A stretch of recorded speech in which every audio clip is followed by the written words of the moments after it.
Sebenarnya nggak dalam-dalam banget sih, baru di permukaan aja. Cuma orang nanggapnya berlebihan. Seolah-olah kalau dengar Muzamil Hasbullah, Masya Allah udah ahlul Quran banget. Padahal masih jauh lah. Teman-teman ini jauh lebih ahlul Quran daripada saya. Benar. Teman-teman udah istiqomah nih di sini, fokus untuk belajar. Gitu. Nanti waktu teman-teman seusia saya, Masya Allah, barangkali ada yang udah jadi ulama, amin ya. Ada yang udah jadi imam Masjidil Haram mungkin ya. Mungkin ya minimal imam di Timur Tengah atau dimanapun. Karena sekeren-kerennya profesi itu jadi ulama, teman-teman.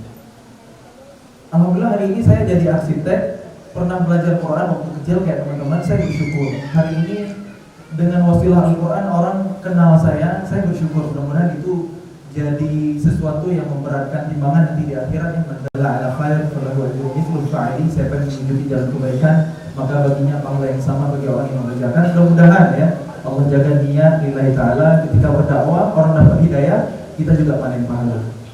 Itu satu hal. Tapi ini teman-teman, masa depan masih panjang. Kalau boleh memilih, teman-teman serius dari sekarang mau jadi apa? Kalau boleh jadi ulama, jadi orang yang ahli agama. Karena itu ilmu yang paling tinggi. Hari ini kan kebalik. Kita mikirnya hafal Quran, dia bisa jadi dokter yang habis Quran, bisa jadi apalagi arsitek yang habis Quran, jadi pengusaha yang habis Quran. Harusnya kebalik gitu. Jadi habis Quran yang arsitek, oke. Jadi habis Quran yang dokter, oke. Bukan dokter yang habis Quran. Jangan dunia dulu yang disebut, akhirat dulu. Karena kalau kita kejar akhirat, insya Allah dunia itu ikut. Ibarat kita nanam padi, itu rumput kan ilalang tumbuh. Tapi kalau kita nanam rumput, padi itu nggak tumbuh. Jadi hari ini kita zaman terbalik. Orang tua nyekolahin anak ke pesantren biasanya kalau udah nakal, nggak bisa diurus, nggak bisa diatur lagi, kirim ke pesantren, direhab gitu, biar jadi anak baik gitu. Kalau anak paling pintar dimanain? Di sekolahin sekolah umum sampai jadi dokter, jadi insinyur, jadi arsitek. Rata-rata kan gitu. Teman-teman ini anak buangan bukan ya? Nah, insya Allah ya orang tua teman-teman udah sadar lah ya untuk menitipkan anaknya di sekolah Islam, berharap menjadi ulama. Kalau ngomong gitu berarti kebangkitan Islam udah gak jauh lagi. Karena kalau kita belajar dari sejarah, itu sahabat Nabi itu kan usia muda, itu orang-orang keren luar biasa semuanya. Coba sahabat Nabi yang meriwayatkan hadis itu kan ada 7. Siapa yang hafal? 4 dari Makkah, 3 dari Madinah. Ada yang hafal nggak? Ada Abu Hurairah radhiyallahu anhu, asalnya dari Yaman, itu meriwayatkan 5.374 hadis yang sampai jalurnya ke kita hari ini, sanadnya nyampe ke kita ya, yang banyaknya dari Sahih Bukhari, Muslim dan lain sebagainya. Itu kan usianya muda-muda semuanya. Ada kalau di Madinah nanti ada Anas bin Malik, kalau ada yang dari Mekah ada Sayyidah Aisyah radhiyallahu anha, ini perempuan yang paling cerdas luar biasa. Nanti ada lagi Abdullah bin Umar, ada Abdullah bin Mas'ud. Itu 4 yang dari Mekah, 2 yang dari Madinah itu Anas bin Malik, Jabir bin Abdullah, dan satu lagi saya lupa namanya. Ini semuanya anak muda loh. Jadi di usia muda itu sahabat Nabi udah luar biasa. Ada Abdullah bin Abbas, ini ahlul Quran, orang yang paling ngerti Quran, yang paling ngerti tafsir Quran dari sahabat Nabi itu Abdullah bin Abbas. Yang ketika Rasulullah SAW wafat usia 13 tahun, dan di usia 16 tahun itu bisa jadi ulama yang luar biasa, bisa mendebat orang-orang Khawarij. Teman-teman tahu ya, orang-orang Khawarij itu golongan yang nyeleneh di zaman Nabi. Mereka baca Qurannya keren, fasih banget. Tapi kata Nabi, yaqra'una al-Quran wa la yujawizu hanajirahum. Orang Khawarij ini ngaji, baca Quran, tapi bacaan Quran mereka tidak pernah melewati kerongkongan. Maksudnya apa? Nggak sampai ke hati. Bacaannya fasih, iramanya keren, merdu gitu. Tapi yang mereka pahami itu salah. Mereka membunuh sahabat Nabi yang gak sejalan dengan mereka. Mereka dengan mudah takfiri gitu, mengkafirkan orang yang gak sepemikiran dengan mereka. Jadi mereka sebenarnya melesat jauh dari agama seperti busur panah yang seperti panah yang meninggalkan busurnya. Seorang anak muda Abdullah bin Abbas itu berhasil mendebat mereka Sampai dari 6.000 khawarij itu ribuan kembali lagi ke akidah yang lurus Ahlus Sunnah wal Jamaah. Jadi itu karya anak muda 16 tahun. Di sini nomor usianya berapa? Nah, makanya belajar dari sejarah, belajar dari golongan yang kata Allah, Allah ridho kepada mereka, mereka ridho kepada Allah.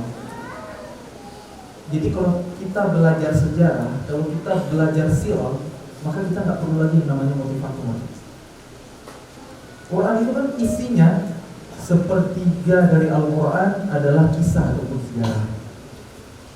Kenapa Allah hadirkan kisah, Allah hadirkan sejarah?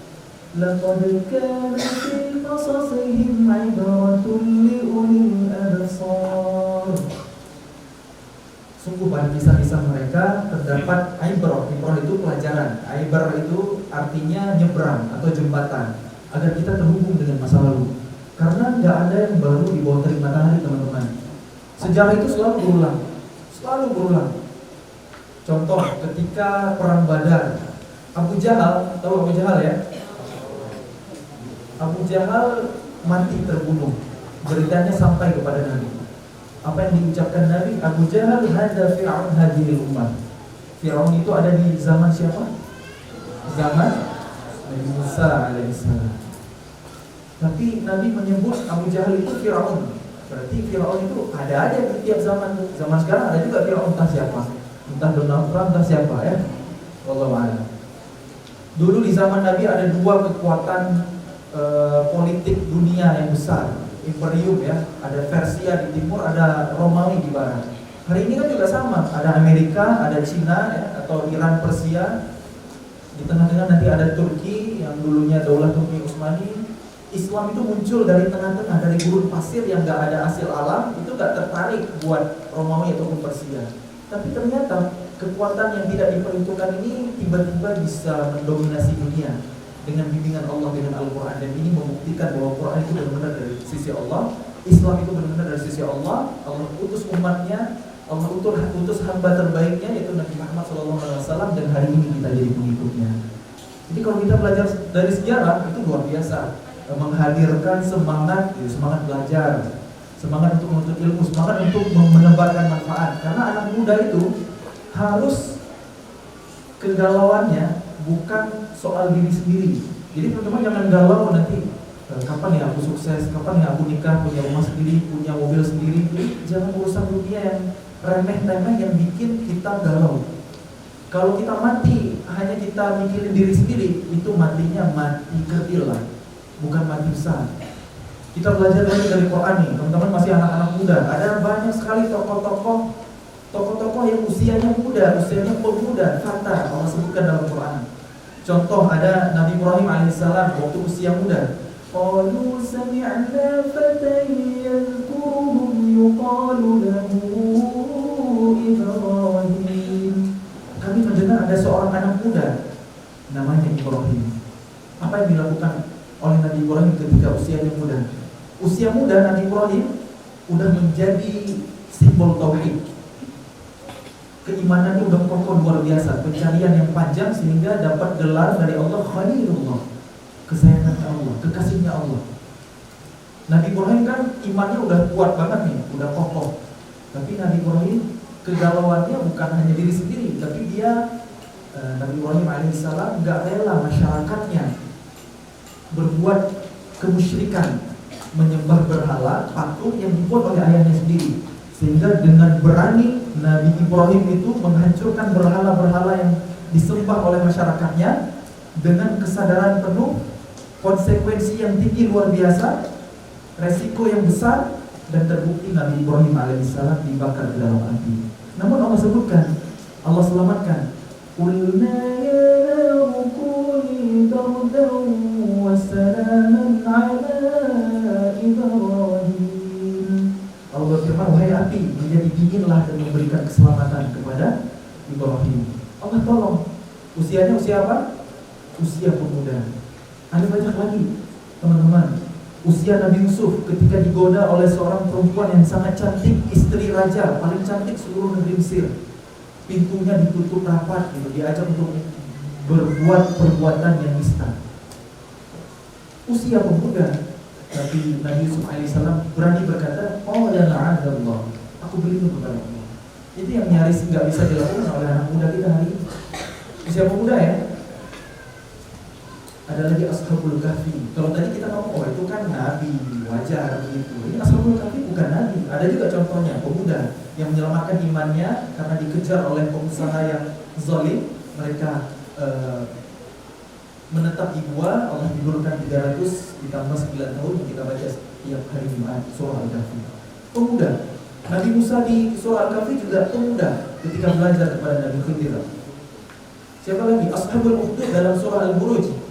Pemuda yang berhasil membangun keimanan satu kaum, satu masyarakat. Pemuda lagi banyak, terlalu banyak untuk disebutkan. Pemuda semuanya. Jadi ini teman-teman yang usia-usia muda ini usia luar biasa. Kata Allah dalam Quran surah Ar-Rum ayat 54, kekuatan di antara dua kelemahan. Jadi ini usia puncak nih teman-teman. Sama, saya juga masih pemuda karena definisi pemuda itu kekuatan di antara dua kelemahan. Islam itu nggak kenal istilah remaja, ABG itu nggak ada dalam Islam. Begitu balik, begitu mukallaf, udah jatuh hukum, udah dibebani syariat teman-teman, udah dosa ataupun dapat pahala, udah berlaku. Jadi hati-hati nih, kita hari ini kan sistem pendidikan hari ini kebanyakan membuat kita telat akilnya, duluan balik tapi belum akil, masih dikasih jajan sama orang tua, belum mandiri. Makanya teman-teman selagi muda manfaatin sebaik mungkin untuk belajar, untuk menempa diri, untuk jadi orang suatu saat dan fokus. Sukses kita itu adalah sebagaimana sabda Nabi, khairun nas anfa'uhum linnas. Sebaik-baik manusia adalah yang paling banyak manfaatnya. Itu ukuran sukses kita di dunia. Tapi sebagai orang beriman, sukses sejati itu adalah ketika kita menampaki jejak kaki kita di surganya Allah. Makanya dunia ini penjara bagi orang-orang beriman, surga bagi orang-orang kafir. Jadi biarin aja kita berlelah-lelah dalam belajar, berlelah-lelah dalam berjuang, berlelah-lelah dalam dakwah, berlelah-lelah dalam menegakkan syariat, berlelah-lelah dalam ibadah. Ada satu nasihat ulama yang luar biasa. Lelahnya ibadah itu akan hilang, kekallah pahalanya, kekallah surganya. Nikmatnya maksiat itu juga akan hilang, sesaat aja, sekejap aja, tapi tinggallah azabnya, kekallah nerakanya. Makanya hati-hati. Sekarang sabar-sabari aja lah teman-teman, karena kunci menuntut ilmu itu sabar. Nabi Musa alaihissalam dalam tanda kutip dipecat oleh Nabi Khidir, nggak boleh lagi berburu setelah bertanya untuk 3 hal yang dilarang kan ya. Nah, itu Nabi Musa alaihissalam nggak bisa lagi berburu ke Nabi Khidir. Alasannya kenapa? Karena tidak sabar. Jadi kunci ilmu itu adalah sabar. Teman-teman hari ini belajar jauh dari orang tua, menghafal Quran, harus murajaah, itu memang gak gampang. Bikin ngantuk, bikin lelah, gitu. Jam tidurnya sedikit. Saya ngerasain apa yang teman-teman rasain. Dulu saya waktu SMP, saya sekolah di sekolah umum. Kalau teman-teman yang di sini boarding ya, asrama ya. Alhamdulillah semuanya di sini. Kalau saya dulu tinggal di rumah tahfiz, dulu saya di Sigli, angkatan pertama Madrasah Ulumul Quran Kabupaten Pidi di Sigli. Itu belum ada lembaga pendidikan formalnya, jadi di situ khusus untuk ngafal Quran. Saya berangkat sekolah keluar pondok, keluar rumah tahfiz. Sekolah saya dari pagi sampai sore karena sekolah swasta, sekolah unggul. Pagi sampai sore, pulang sekolah harus setoran hafalan bacaan. Malamnya ngafal hafalan baru, minimal 1 halaman memang sehari. Tapi kan setelah itu masih mengerjain PR sekolah. 1 jam sebelum azan subuh udah dibangunin. Ketika saya sekolah, gitu, kalau teman-teman yang lain di jam istirahat mereka bisa main bola, main basket. Saya berjuang harus mojok, murojaah supaya nanti bisa setoran. Karena tinggal di rumah tahfiz dulu itu semuanya free, dibayarin sama Pemda, pemerintah daerah Aceh, dikasih jajan lagi, semuanya tugasnya ngapal Quran. Enak ya? Alhamdulillah. Tapi ya itu tadi, kalau nggak tercapai target ya ada hukumannya, tapi kalau berprestasi ya ada rewardnya juga. Dan nggak jarang saya ngapal Quran itu sambil ngantuk-ngantuk. Kalau teman-teman yang lain sekolahnya cuma sampai siang gitu. Karena saya di sekolah unggul sampai sore. Kadang malamnya kan nggak pernah tidur siang, ngapal Quran ngantuk. Pas subuhnya saya nggak bisa setoran karena semalam pas waktunya ngapal ketiduran. Akhirnya dapat hukuman. Ini berkesan buat saya. Semuanya itu ada suka dukanya, ada perjuangannya. Mungkin kalau saya dulu nggak berlelah-lelah, nggak tinggal di rumah tahfiz itu sambil sekolah, Mungkin teman-teman hari ini nggak kenal siapa Ustaz Nasrullah. Jadi itulah ketika usia muda saatnya kita menanam, memupuk, menyiram gitu. Belum panen teman-teman. Sebenarnya usia saya juga belum panen gitu. Cuma ya hari ini Allah takdirkan saya muncul ke permukaan gitu. Kiprah seseorang itu dilihat di usia 40-nya. Karena usia 40 itu usia matang. Usia pertemuan antara kekuatan anak muda dan kebijaksanaan orang dewasa. Itu usia 40. Makanya rata-rata Nabi dan Rasul itu dikasih tugas, dikasih beban sama Allah usia 40. Kecuali Nabi Yahya alaihissalam dari kecilnya udah luar biasa. Jadi selagi masih muda, perjalanan masih panjang. Tetap semangat teman-teman. Bangun visi tujuan kita akhirat. Kalau hanya untuk dunia, kecil sekali lah. Terlalu remeh kan, kata sering kita mendengar dunia itu gak jauh lebih berharga dari 11 seekor nyamuk. Dunia itu hina, taruh di bawah telapak kaki, mentok-mentoknya di genggam tangan, jangan di hati. Jangan itu jadi orientasi kita. Apalagi teman-teman hari ini insya Allah calon-calon ahlul Quran semuanya. Maka mudah-mudahan iman yang kita dahulukan. Kunci sahabat Nabi sukses dengan Quran, jadi orang dengan sebab Al-Quran, karena mereka belajar iman dulu sebelum Quran. Nah, ta'allamna al-iman qabla al-Quran. Abdullah bin Mas'ud dengar surah Al-An'am yang panjangnya 1 juz, sekali dengar langsung hafal. Menghafalnya dengan iman. Iman itu bukan teori. Rukun iman ada 6 perkaranya, bukan itu. Tapi iman itu di sini, keyakinan. Kita yakin Allah yang menciptakan kita, Allah yang ngasih rezeki kita. Kita hafal Quran untuk Allah. Yang kita hafal adalah kalam Allah, firman Allah. Kita yakin kebenarannya. Kita yakin akhirat. Jadi makin kita yakin, makin kita kuat dengan janji Allah akan memuliakan ahlul Quran. Itulah yang menjadi motivasi terbesar kita untuk bisa menjadi ahlul Quran. Karena kalau tanpa iman, teman-teman disuruh nih sama ustaz hafal Quran, disuruh sama orang tua hafal Quran. Nanti pas liburan, teman-teman kewajiban enggak? Kalau ada gadget ya main game. Itu kalau imannya lemah. Tapi kalau imannya kuat, nggak akan tergoda. Makanya iman itu perlu dijaga. Sebab iman itu naik turun. Al-iman yazidu wa yanqus. Yazidu bil ta'am wa yanqus bil ma'asi. Naik dengan ketaatan, turun dengan kemaksiatan. Kalau iman lagi tinggi, amal sunnah terasa ringan. Kalau iman lagi turun, amalan wajib terasa berat. Jadi sekali lagi teman-teman, urutannya adalah iman sebelum Quran. Baru nanti adab sebelum ilmu. Ini juga penting, belajar adab sebelum ilmu. Supaya apa? Supaya ilmu kita barokah. Nanti baru terakhir ilmu sebelum amal. Iman sebelum Quran, adab sebelum ilmu, ilmu sebelum amal. Teman-teman catat nih 3 hal ini. Kalau kita bisa mengamalkannya, insya Allah bahagia dunia akhirat kita. Wallahu a'lam bishawab.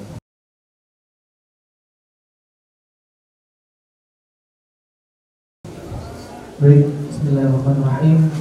Kalau bahas maqamat, kayaknya adik-adik ini jauh lebih jago lah. Ya, anak-anak yang tinggi semua kan ini ya. Belajar tilawah mujawad enggak? Belajar? Enggak?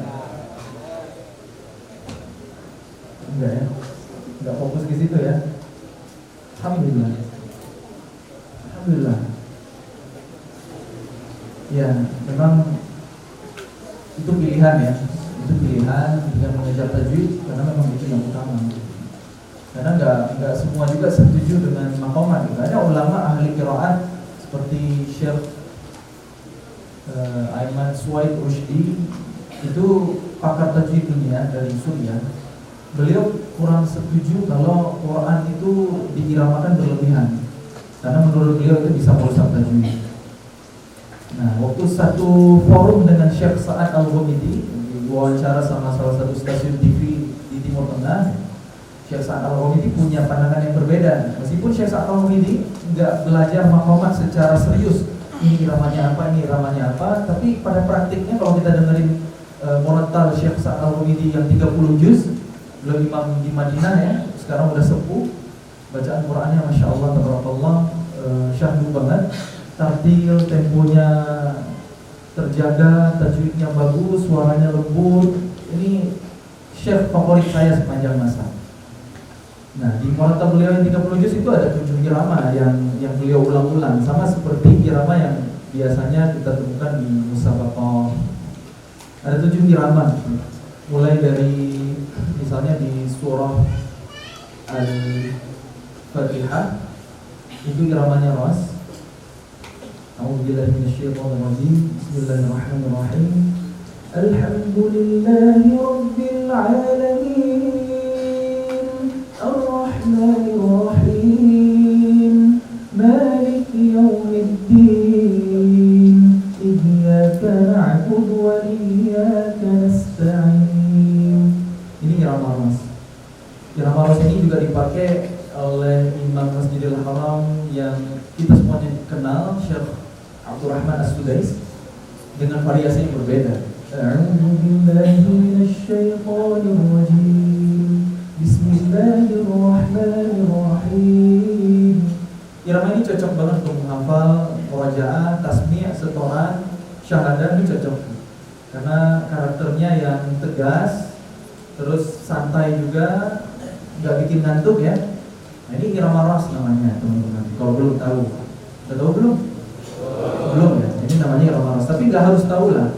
Nggak harus tahu ini iramanya apa. Yang penting ketika praktek bisa dinikmati, udah cukup. Nggak harus dihafal ini namanya apa. Nanti di awal Al-Baqarah iramanya maqam sikan namanya. Alif lam Dzalikal kitabu la raiba fihi hudan lil muttaqin alladzina yu'minuna bil ghaibi wa yuqimuna as-salata wa mimma razaqnahum yunfiqun. Irama sikan namanya. Nanti di pertengahan juz 1 iramanya berubah jadi jiharkah atau ajam. Mulai dari ayat وَإِذْ نَجَّيْنَاكُمْ مِنْ آلِ فِرْعَوْنَ يَسُومُونَكُمْ سُوءَ الْعَذَابِ يُذَبِّحُونَ أَبْنَاءَكُمْ وَيَسْتَحْيُونَ نِسَاءَكُمْ وَفِي ذَلِكُمْ بَلَاءٌ مِّن رَّبِّكُمْ عَظِيمٌ. Karakternya tenang ya, bikin bahagia. Jadi cocok untuk sebenarnya untuk irama-irama tentang kabar gembira ya, tafsir surga neraka, ayat-ayat kemenangan, ayat-ayat kalahnya orang kafir gitu. Cocok nih pakai irama jiharkah atau kisah-kisah para nabi yang pakai irama jiharkah. Nanti di akhir surah Al-Baqarah Syekh Al-Ghamidi iramanya sholat. Lillahi ma fis samawati wa ma fil ardh al-ayah dan seterusnya. Nanti di awal Ali Imran iramanya ras lagi. Di awal An-Nisa iramanya nahawan. Ya ayyuhan nasu ittaqu rabbakum alladhi khalaqakum min nafsin wahidah wa khalaqa minha zawjaha wa batha minhuma rijalan kathiran wa nisaa واتقوا الله الذي تساءلون به والأرحام إن الله كان عليكم رقيبا. Jadi karakter dari bacaan Al-Ghamidi itu cepat. Meskipun cepat temponya, tapi iramanya tenang, tajwidnya terjaga. Memang kalau dari segi riwayat bacaan ya masih qiraah asing, cuma syatibiyah, mad jaiznya 2 harokat. Biasanya lebih enak kita pakai untuk murajaah ya. Cuma kita di Indonesia kan lazimnya yang 6 harokat ya. Nggak jadi masalah asalkan konsisten. Nanti di awal Al-Maidah ras lagi, awal Al-An'am jiharkah lagi. Alhamdulillahilladzi khalaqas samawati wal arda wa ja'ala adh-dhulumati wan nur thumma alladhina kafaru bi rabbihim ya'dilun. Di awal Al-A'raf Soba, di pertengahannya Bayati. Nanti di surah-surah berikutnya ada Hijaz. Jadi 7 irama digunakan oleh Syekh Sa'ad Al-Ghamidi dalam 30 juz muratal beliau. Saya menggunakan audio Syekh Sa'ad Al-Ghamidi untuk menemani murajaah saya ketika sibuk. Jadi kalau misalnya lagi nyetir, lagi tidak sempatnya murajaah, sekurang-kurangnya dengerin muratal. Kita simak dengan hati. Nah, itulah murajaah buat orang sibuk. Tapi saya kayaknya sok sibuk. Nah, jadi teman-teman apa namanya, terlepas dari apapun itu hukum maqamat ya, yang jelas ada ulama yang menganjurkan dengan dalil zainul Qur'an bi aswatikum laisa minna man lam yataghanna bil Qur'an, asalkan tidak berlebihan ya, tidak melantunkan Quran itu seperti nyanyian. Kita fokus ke iramanya, tapi lupa untuk tadabbur, lupa untuk menghayati maknanya. Dan jangan begitu kayak orang-orang Khawarij nanti nggak melewati kerongkongan. Di Quran lisan membacanya dengan benar, akal memahaminya, dan hati menumbuhkan keimanan. Dan idealnya bacaan Quran yang benar, yang hak itu seperti itu, kata ulama. Jadi prioritas irama itu yang ketiga menurut saya. Sejauh yang saya pelajari ya, Allah berfirman, "Warattilil Qur'ana tartila," dan baca Al-Quran itu secara tartil. Tartil itu yang paling pertama itu benar dulu, bukan kan kalau diterjemah diartikan perlahan-lahan. Jadi sejauh yang saya pelajari, tartil itu seperti perkataan Sayyidina Ali bin Abi Thalib radhiyallahu anhu, "At-tartil tajwidul huruf wa ma'rifatul huruf." Tartil itu membaguskan setiap huruf dan mengenali tempat berhenti. Nah, dari istilah tajwid ya, membaguskan itu diambillah jadi satu disiplin ilmu tajwid yang munculnya sekitar abad kedua setelah Quran turun. Mungkin teman-teman tahu Matan Jazari, Matan Tuhfatul Atfal, pada hafal nggak? Hafal ya, alhamdulillah. Nah, itu adalah rangkuman teori bacaan Al-Quran yang sesuai dengan lisan Rasulullah. Kita nggak belajar tajwid. Apa hukumnya belajar tajwid, teman-teman? Ulama mengatakan fardu kifayah. Tapi hukum membaca Al-Quran sesuai dengan tajwid itu fardu ain. Kita nggak hafal teori, nggak berdosa selama ilmu itu masih ada yang jaga. Tapi ketika ngaji harus benar. Kenapa begitu? Karena Al-Quran diajarkan oleh Rasulullah kepada para sahabat secara talaqi. Talaqi itu guru mencontohkan, murid menirukan. Jadi nggak pakai teori. Islam itu bukan agama teori sebenarnya. Praktek dulu, teori muncul belakangan. Muru auladakum bis-shalah, ajari anak-anak kalian sholat. Itu kan perkataan Nabi itu jawami'ul kalim, ringkas tapi maknanya luas. Dengan perintah sholat aja berarti kan harus mulai dari taharahnya, mulai dari nanti diajari rukunnya, syarat sholatnya yang membatalkannya, gitu. Sampai baru masuk ke sholatnya, praktiknya. Jadi dengan kalimat yang singkat ya, praktik. Sallu kama ra'aitumuni usalli. Kan gitu ya. Abu Bakar ketika ngajarin suatu masyarakat cara berwudu saat menjadi khalifah, bukan dikasih dalil dulu, bukan diterangin dulu, tapi bawakan saya air, kemudian langsung Abu Bakar Siddiq radhiyallahu anhu berwudu, selesai baru beginilah dulu Rasulullah berwudu. Jadi praktek dulu. Quran juga begitu harusnya. Berangkat dari praktek yang benar. Tajwid itu hanya menguatkan. Tapi kalau hari ini kita menggunakan belajar tajwid, belajar matan supaya memudahkan, itu yang hanya metode saja. Metode. Jadi yang pertama adalah tajwidnya ya, kebenarannya itu tartil. Baru yang kedua perlahan-lahan. Perlahan-lahan itu maksudnya apa? Kita merenungi makna yang sedang dibaca, nggak buru-buru, tapi ada tadabbur, ada perenungan. Ya, kita belajar bahasa Arab biar Quran itu sampai ke hati kita pahami, menjadi zikir, pengingat. Kita udah amalin belum? Jangan baca-baca aja, jangan hafal-hafal aja, tapi puncaknya adalah kita berusaha mengamalkan. Karena untuk itu Al-Quran diturunkan. Baru nanti yang ketiga, di tafsir Ibnu Katsir dijelaskan ada sahabat Nabi yang membaca Al-Quran dengan suara indah, yaitu Abu Musa Al-Asy'ari. Nanti dikutip hadis riwayat Muslim, laisa minna man lam yataghanna bil Quran. Anjuran untuk memperbagus suara, untuk bersenandung dengan Al-Quran. Ini prioritas yang ketiga, dan ini batasannya sampai mana? Ini ada istilah di kalangan ulama memang, asalkan tidak berlebihan, tidak merusak tajwid.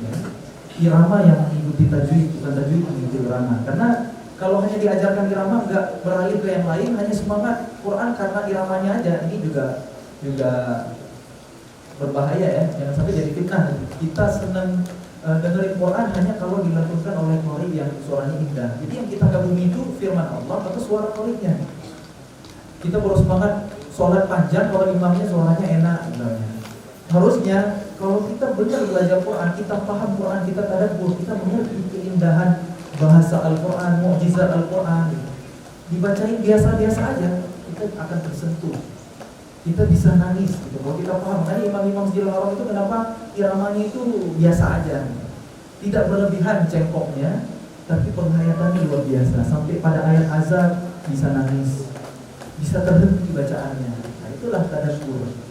Nah, semuanya itu penting ya. Tajwid nomor 1, tadabbur yang kedua, baru yang ketiga taghani. Hiasilah Al-Quran dengan suara. Jangan hanya salah satunya ya, atau sekurang-kurangnya yang wajib lah. Kalau tajwid sudah benar, bagi irama mengikuti aja. Wallahu a'lam.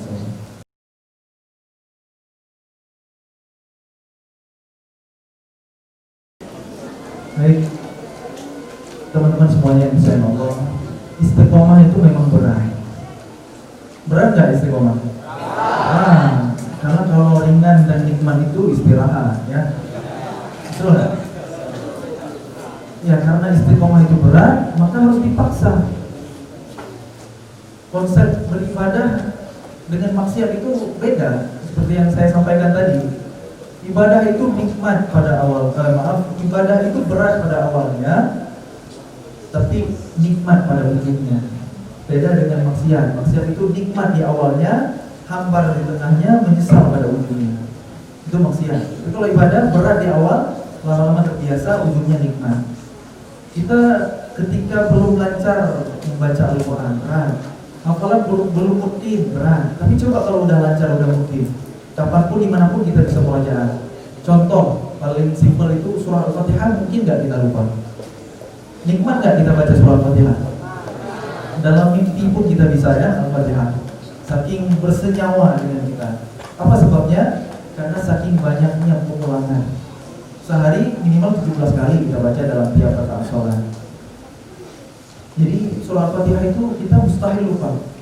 Nah, coba upayakan hafalan Al-Quran kita bisa selancar, senikmat Al-Fatihah. Gimana caranya? Ya harus banyak-banyak diulang. Inna nahnu nazzalna dzikra wa inna lahu lahafizun. Sesungguhnya kamilah yang menurunkan Al-Quran dan kami pula yang menjaganya. Firman Allah dalam Quran surah Al-Hijr ayat 9. Nama lain Al-Quran itu Al-Dzikra, sesuatu yang diingat, yang dihafal, yang diulang-ulang. Jadi hakikat dari tahfidzul Quran itu bukan hanya menghafal. Hafal hafidz itu kan menjaga. Menjaga Quran dengan apa? Dengan menghafal dan mengulang-ulangnya, atau kita kenal dengan istilah murajaah. Jadi menjaga Quran itu dua hal itu, menghafal, murajaah. Nggak bisa menghafal aja, harus murajaah. Kalau orang nggak murajaah, berarti dia nggak menjaga Quran. Bukan penjaga Al-Quran, bukan pembawa Al-Quran, bukan hamilul Quran, bukan hafidhul Quran. Harus sepaket itu. Makanya ketika teman-teman punya azam, punya tekad untuk menjadi ahlul Quran, untuk menjadi penghafal Quran, maka harus mewakafkan hidupnya untuk Al-Quran seumur hidup. Murajaah itu nggak pernah kenal kata henti, selalu diulang, udah kata ulang lagi gitu Quran, karena manusia itu yang mudah lupa. Al-insan itu kan satu akar kata dengan nasyan, yang artinya lupa, sampai jadi bahan bercandaan tuh sama orang Arab. Kalian orang Indonesia, akaltum nasi katsiran fanasitum. Kalian kebanyakan makan nasi, makanya sering lupa. Makanya diingatkan, Quran itu diulang-ulang supaya jadi pengingat. Karena nama lain Al-Quran adalah Al-Dzikra. Setiap kali murajaah jadi pengingat, udah diamalin belum. Itu hakikat dari menjaga Al-Quran. Makanya kalau mau istiqomah, ya harus dipaksa. Ada kalanya iman turun, itu wajar. Makanya tinggalin dosa, tinggalin maksiat. Dan konsep iman itu memang yazidu wa yanqus ya. Al-iman yazidu wa yanqus. Yazidu bil ta'ah wa yanqusu bil ma'asi. Iman itu naik dengan ketaatan, turun dengan kemaksiatan. Makanya harus kita upayakan, kita jaga temenan sama teman yang soleh. Apalagi ini udah berkumpul sama teman-teman yang soleh. Tadi di majelis ilmu para ulama, teman-teman memang penuntut ilmu. Saat kita lagi malas, lagi putus, saat itulah kita lagi butuh-butuhnya Quran. Jadi kalau saya lagi malas ngaji, nah justru itu lagi butuh untuk ngaji, untuk baca Quran supaya apa? Supaya iman kita kembali lagi. Makanya paksa. Konsep ibadah itu paksa, terbiasa, nikmat. Dan yang paling penting seperti yang Ustaz sampaikan tadi, luruskan niat lillahi ta'ala. Kalau kita nggak konsisten, kita nggak istiqomah, jangan-jangan niat kita udah belok. Perlu diperbaharui lagi, perlu tajdidun niyah. Kita dicas ulang niat kita. Karena hati yang ikhlas itu melahirkan istiqomah. Innal ladzina qalu rabbuna Allahu tsumma istaqamu. Sesungguhnya orang-orang yang mengatakan Rabb kami adalah Allah, kemudian mereka beristiqomah. Dalam banyak kitab tafsir dijelaskan Istiqomah itu menjalankan perintah Allah seperti yang diperintahkannya melalui lisan Rasulnya dalam keadaan ikhlas. Jadi ada syarat ikhlas di situ, lillahi ta'ala. Kalau masih terasa lelah, jangan-jangan lillahnya belum. Nah, diperbarui niat terus. Ini gampang untuk diucapkan, tapi berat untuk direalisasikan. Karena kita menjaga niat itu sebelum beramal, ketika beramal, sampai setelah beramal. Syaitan itu gak akan tinggal diam, teman-teman. Dia mau cari koloni, mau cari teman untuk di neraka nanti. Makanya dia nggak akan rela membiarkan kita selalu istiqomah, terjaga niatnya, itu nggak akan rela. Makanya digoda terus. Makin besar amanah, makin berat ujiannya. Jadi kita harus sadar betul ya, innahu lakum aduwwun mubin. Syaitan itu musuh yang nyata bagi kita. Jadi hati-hati teman-teman, makanya sebelum ngaji luruskan niat, ta'awuz dulu. Yang wajib sebelum membaca Al-Quran itu ta'awuz kan ya? Fa idza qara'tal Qur'an fasta'idz billahi minasyaitonir rajim. Bukan basmalah. Basmalah itu di awal surah, atau bahkan ada surah yang enggak ada basmalahnya seperti surah Bara'ah atau At-Taubah. Jadi jangan lupa mohon perlindungan sama Allah. Tugas kita menghafal Quran. Perkara hafal enggak hafal itu serahkan kepada Allah, tawakal. Usaha dulu, karena menghafal Quran itu cepatnya adalah nikmat, lambatnya adalah anugerah. Bersama Quran semuanya kebaikan. Jadi bukan masalah cepet-cepetan. Kalau bisa cepat, alhamdulillah. Kalau enggak juga, berarti itu kasih sayang Allah juga. Allah pengen kita lebih lama dengan ayat itu. Karena pahalanya dapat terus. Setiap huruf yang kita ulang 10 kebaikan. Berapa? Sayyidina Umar bin Khattab radhiyallahu anhu menyelesaikan Al-Baqarah, hafal, paham, mengamalkan itu butuh waktu 12 tahun. Siapa kita? Nah, saya kasih tahu ini bukan kita jadi pembenaran, kalau gitu nggak usah cepet-cepet, kayak gitu juga. Supaya kita menikmati prosesnya. Kalau bisa cepat, alhamdulillah. Tapi kalau ternyata terasa berat, maka syukuri. Jangan-jangan ini wujud kasih sayang Allah dalam bentuk yang lain. Karena ketika Nabi awal-awal diberikan wahyu oleh Allah, Nabi itu khawatir hafalannya lupa, sehingga murajaahnya cepat-cepat. Ditegur sama Allah dalam surah Al-Qiyamah. La tuharrik bihi lisanaka lita'jala bih. Wahai Muhammad, jangan engkau gerakkan lisanmu karena ingin cepat-cepat menguasai Al-Quran. Inna 'alaina jam'ahu wa qur'anah. Sesungguhnya kamilah yang mengumpulkan Al-Quran itu di dada. Fa idza qara'nahu fattabi' qur'anah. Apabila dibacakan ayat Al-Quran, ikuti bacaan itu. Summa inna 'alaina bayanah. Kemudian kamilah yang mengajarkanmu, membuat kamu menjadi bisa. Wallahu a'lam. Jadi teman-teman, semoga Allah jaga niat kita, Allah jaga istiqomah kita, sehingga kita bisa menjadi ahlul Quran sejati. Yang hafal Quran, yang istiqomah mengulang-ulangnya, yang berusaha memahaminya dan mengamalkannya dalam kehidupan. Itulah ahlul Quran sejati. Mudah-mudahan Allah kumpulkan kita lagi di surganya nanti. Allahumma hamdana bil Quran.